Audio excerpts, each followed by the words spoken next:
Pour développer ta chaîne YouTube, tu as tout un tas de conseils qui sont dispo sur la plateforme, mais avec la tonne d'informations qu'il y a à t'apporter, ça peut être compliqué de faire le tri entre ce qui est bon, ce qui est mauvais. Donc aujourd'hui, petite tier list pour qu'on fasse une bonne fois pour toutes le tri entre ce qui est bon, ce qui est mauvais. Donc à la fin de la vidéo, tu auras toutes tes réponses entre ce qu'il faut faire et ce qu'il ne faut surtout pas faire. Du coup, pour cette tier list, j'ai pris 15 affirmations qu'on peut retrouver très souvent sur des vidéos YouTube, sur des blogs, etc. Bref, ce sont des généralités qu'on retrouve très souvent. Voilà, j'ai pas pris ça au hasard. Donc c'est une partie 1, voilà, d'un concept. On fera peut-être une partie 2 avec vos avis à tous. Donc je mettrai un onglet, je mettrai un post dans l'onglet communauté si cette première vidéo a plu. Et on fera, vos conseils à vous. Voilà, vous me listerez tous vos conseils. Je les prendrai et on fera la tier list made in influence web entre guillemets. Enfin bref, rentrons maintenant dans le vif du sujet avec le premier conseil qui n'est pas vraiment un conseil. Celui-là, voilà, je l'avoue, il fait un peu exception. C'est quelque chose qu'on me dit de pas faire sur tous les articles de blog que j'ai vus, toutes les vidéos YouTube. Et moi aussi, je vais le dire comme ça, voilà, ça sera fait une bonne fois pour toutes. C'est de faire du sub for sub. Donc celui-là, il est dans la catégorie à bannir directement. Pourquoi dans la catégorie à bannir? Donc sub for sub en français, c'est du abonne-toi je rends. Donc tu donnes un abonnement et la personne va te rendre l'abonnement. Pourquoi je déconseille de faire ça? Eh bien tout simplement parce que ça va flinguer ta chaîne, voilà, tout simplement. Je vais pas trop épiloguer parce que tout le monde en a parlé, même moi j'avais fait une vidéo à ce sujet. Mais en gros, tout ça pour te dire que ça va t'apporter une donnée de plus sur ton compteur, c'est très bien, mais pas un abonné engagé avec ton contenu. Et ça, YouTube va le voir et forcément, elle va mettre ta chaîne un peu moins en avant. Et si tu fais ça très souvent, très régulièrement, au bout d'un moment, ta chaîne va être mise aux oubliettes et plus personne ne la verra. Donc surtout, ne fais pas ça car YouTube apporte une grande importance à l'engagement de ta communauté avec ton contenu. Ensuite, le deuxième conseil, établir un plan de lancement. Eh bien écoute, moi lui je le mets dans n'importe rien. Oui, n'importe rien, pourquoi? Parce qu'en fait, établir un plan de lancement, pour moi, c'est le meilleur moyen de ne pas passer à l'action. Voilà, quand tu débutes YouTube, le plus dur, et ça je pense que tous les YouTubeurs peuvent le dire, si toi tu es déjà lancé, n'hésite pas à le dire en commentaire, mais le plus dur c'est d'allumer le bouton de la caméra pour la première fois. Voilà, tu te sens con de parler à ta caméra, t'as peur de publier la vidéo, donc en fait le plus dur c'est ça. Donc en fait, plus tu vas établir ton plan de lancement en ayant le plan parfait en tête, et plus tu vas commencer à te faire des films avec je vais avoir tant de vues, etc. Et tu vas être archi déçu quand tu vas arriver sur le terrain parce que tu vas dire waouh, c'est pas du tout ce à quoi je m'attendais. Et pour moi, la meilleure expérience, le meilleur plan, c'est les résultats que tu vas avoir avec tes premières vidéos. Voilà, c'est l'expérience. Donc c'est pour ça que moi, je le classe clairement dans n'importe rien parce que c'est de la branlette intellectuelle. Voilà, pour moi vraiment, si tu es nouveau sur YouTube, tu ne connais rien à la plateforme, publie au début, mais tu vas voir qu'il y a quelques nuances, mais on va en parler un petit peu plus loin. Et je disais un petit peu plus loin, mais même pas, c'est le troisième conseil, être régulier. Ouh là là, lui il va faire débat, je sens, donc pareil, dis-moi ton avis en commentaire. Et moi, lui, je le mets dans également n'importe rien. Donc là, tu vas dire, mais attends, qu'est-ce que tu racontes? Tu viens de dire juste avant, il y a 30 secondes, que fallait publier, et être régulier, ça ne sert à rien. Alors attention, il y a une grosse différence entre publier et t'améliorer, donc bien analyser les choses, peaufiner pour que ta chaîne évolue, et publier en mode bourrin, comme moi je l'ai fait avec une chaîne précédente, mais sans jamais regarder en fait les résultats, en ayant un mur en face de toi, mais tu continues, voilà, à mettre des coups de tête dans le mur sans chercher à comprendre que il y a peut-être une porte à côté, il faudrait que tu prennes la porte pour passer ce mur-là en fait. Voilà, moi j'étais vraiment ce bourrin-là, je publiais, je ne regardais rien aux résultats, et donc au final, j'avais beau être régulier, ma chaîne en 2 ans, et après avec plus de 500 vidéos publiées, je crois, même bien plus que ça, bref, je me rappelle plus, mais je publiais beaucoup, j'avais à peine 300 abonnés, je crois. Voilà.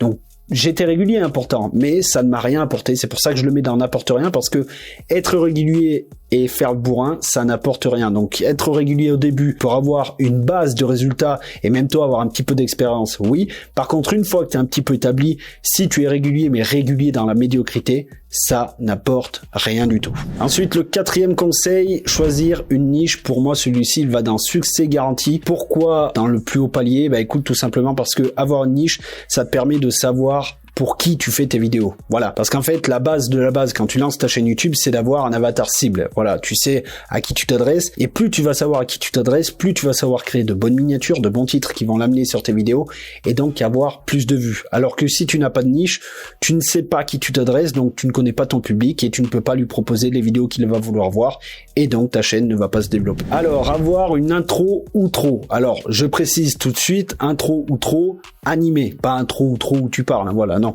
intro trop animé, ça pour moi c'est mort, il ne faut pas en avoir en 2023. Les intros c'est mort depuis 5 ans, je pense 6 ans. Voilà, ça ne sert à rien, faut rentrer tout de suite dans son vif du sujet. Et les outros, pareil, les écrans de fin. Je vois beaucoup trop de personnes qui mettent une petite outro avec vidéo suivante, etc. Non, tu mets juste un petit flou sur toi à la rigueur comme je le fais, tu rediriges vers une autre vidéo et basta, merci, au revoir, c'est ça ton outro. Donc ça, pour moi, c'est à bannir. Voilà, je suis peut-être dur avec ça, mais clairement, c'est à bannir parce que ça va tuer ton taux de rétention, que ça soit au début ou à la fin, et donc la portée de tes vidéos. Allez, encore un autre conseil à bannir, utiliser les fiches YouTube. Oui, celui-ci, je le mets à bannir. Pourquoi? Eh bien parce que tu dois rediriger sur d'autres vidéos, mais comme je te l'ai dit juste avant, via ton écran de fin, mais en disant simplement, on va voir cette vidéo, à tout de suite, basta. Ne le fais pas en milieu de vidéo, parce que si tu le fais en milieu de vidéo, bah, tu vas tuer le taux de rétention de la vidéo que ton viewer est en train de regarder. Donc c'est ultra important de le laisser regarder la vidéo entièrement.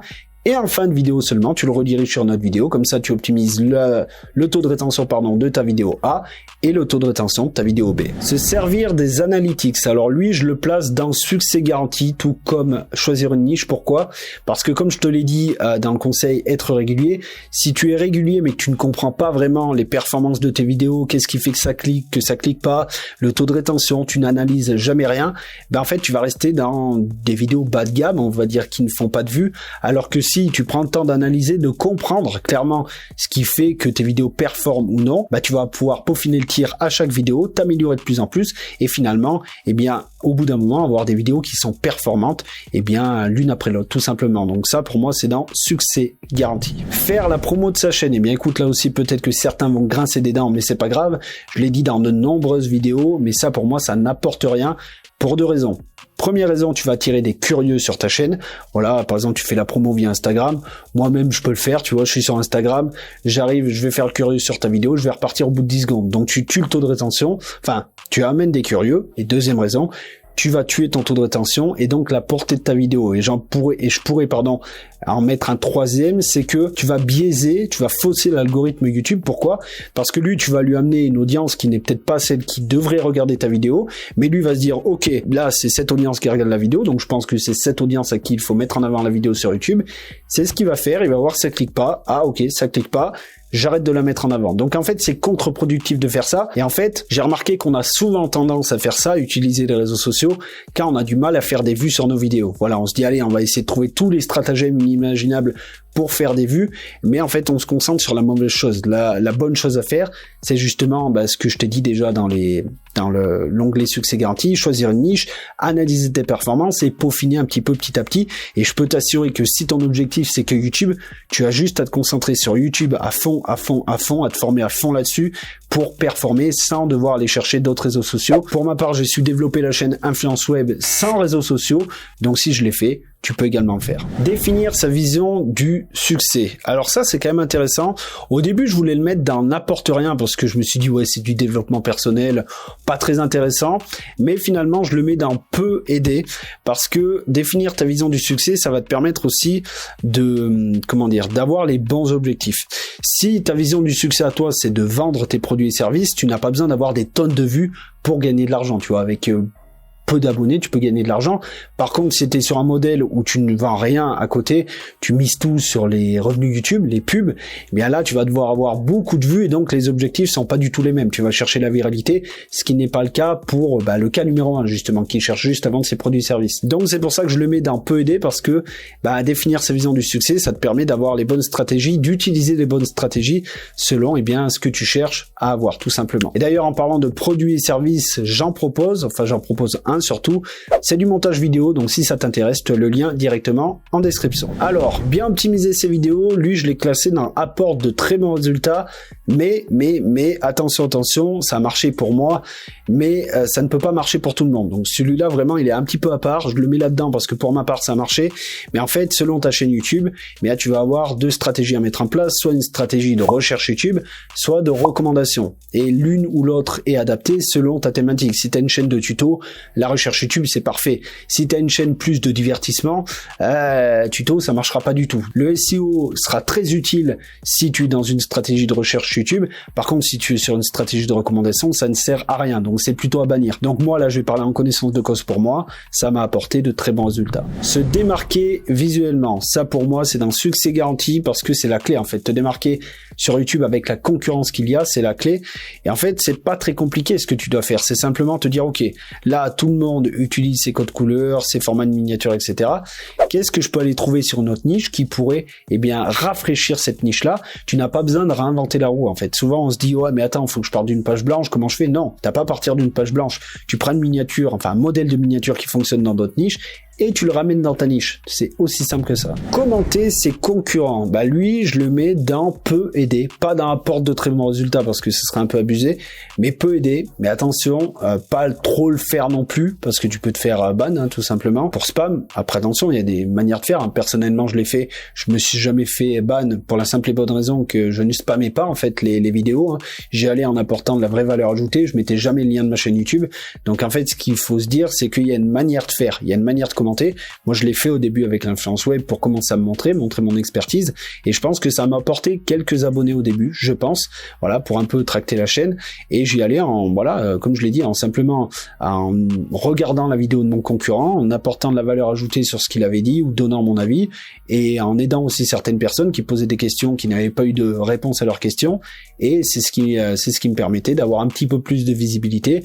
Donc, je ne classe pas d'un rapport de très bons résultats, mais ça peut aider. Voilà, mais attention, si tu le fais de la bonne manière. Utiliser TubeBuddy, vidIQ, donc ça je vais le mettre dans peut aider, mais en fait les deux pour moi ne sont pas au même niveau. TubeBuddy est plus bas que vidIQ. En fait, TubeBuddy pour moi n'est pas efficace, clairement, pour la recherche YouTube. Voilà, là on peut me dire ce qu'on veut. Enfin, on peut en échanger, y a pas de problème, mais c'est mon avis. Je trouve par exemple que MorningFame est beaucoup plus optimisé si tu es sur une stratégie de recherche YouTube, voilà, pour tes recherches de mots-clés, etc. Beaucoup plus que TubeBuddy qui parfois te donne des résultats, mais complètement hasardeux. Même moi je suis devant, je me dis mais non, c'est pas bon. Alors que vidIQ, il est un peu plus intéressant parce qu'il te donne les vidéos tendances. Voilà, il te dit ok, cette vidéo tendance, etc. Donc tu peux faire des liens entre les vidéos et finalement faire une vidéo qui peut vraiment bien marcher par rapport à TubeBuddy. Donc c'est pour ça que je le mets dans peut aider. Pas d'un rapport de très bons résultats parce que pour moi ça suffit pas. Voilà, il y a aussi ta miniature, etc. Et aussi parce que il y a les deux dedans. Si aurait que vidIQ, je te dirais apporte de très bons résultats. Si avec que TubeBuddy, je t'aurais mis n'importe rien. Donc je le mets entre les deux dans peut aider. Acheter du matériel. Là on est un petit peu dans le même cas que TubeBuddy, vidIQ. Ça dépend quel matériel. Si tu me dis une caméra, je mets n'importe rien. Voilà, clairement. Tu vois, moi j'ai une caméra, mais si t'as un téléphone, ça fait très bien le job. Voilà, vraiment très bien le job. Par contre, si on parle de micro, là par contre pour moi c'est d'un rapport de très bons résultats parce que le micro sur YouTube c'est la base. Si t'as un micro qui est dégueulasse ou pas de micro, ça va te jouer sur ton taux de rétention, ça va être compliqué quand même. Donc pour moi là on est entre les deux, donc je vais mettre dans peut aider.